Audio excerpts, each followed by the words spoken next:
আসসালামু আলাইকুম গাইজ, চলে আসলাম কাতারের সুভাষ শপে বাজার করার জন্য। আপনাদেরকে ঘুরে ঘুরে দেখাবো কি কি পাওয়া যায় এখানে। যে এখানে মাছের আইটেম আছে,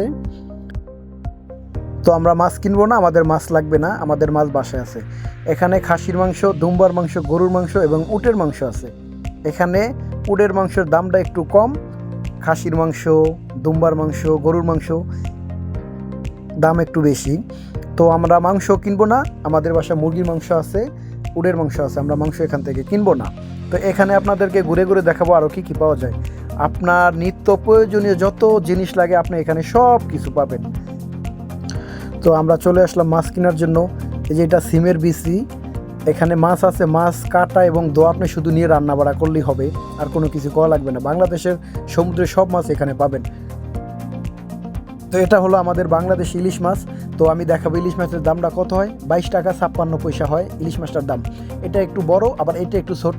এটার দাম হয় 6 টাকা 75 পয়সা। 11 টাকা করে হিসাব করলে বোঝা যাবে কত টাকা। তো এই সাইডে যে ইলিশ মাছটা সাইজও একটু বড়, দামটা একটু বেশি। এই ইলিশ মাছটার দাম হলো 111 টাকা 64 পয়সা।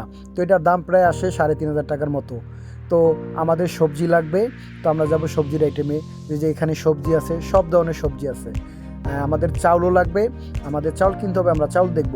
তো এখানে মজার ব্যাপার হলো, আমাদের বাংলাদেশে 1 কেজি বাসমতি চাউলের দাম ছিল 650 থেকে 600 টাকা, আর এখানে 5 কেজি বাসমতি চাউলের দাম আসে বাংলাদেশি টাকা 1040 টাকা। তো এখান থেকে আমরা সামনে যাব, আমাদের কিছু ডাল লাগবে এবং মশলা লাগবে।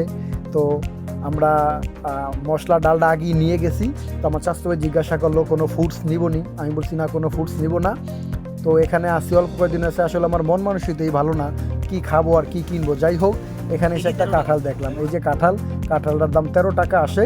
তো কাঁঠাল আমরা নিব না। এই যে কলা কিন্তু এখানে কেজি হিসাবে বিক্রি হয়, আমরা কিনতাম হালি হিসাবে, এখানে বিক্রি হয় কেজি হিসাবে।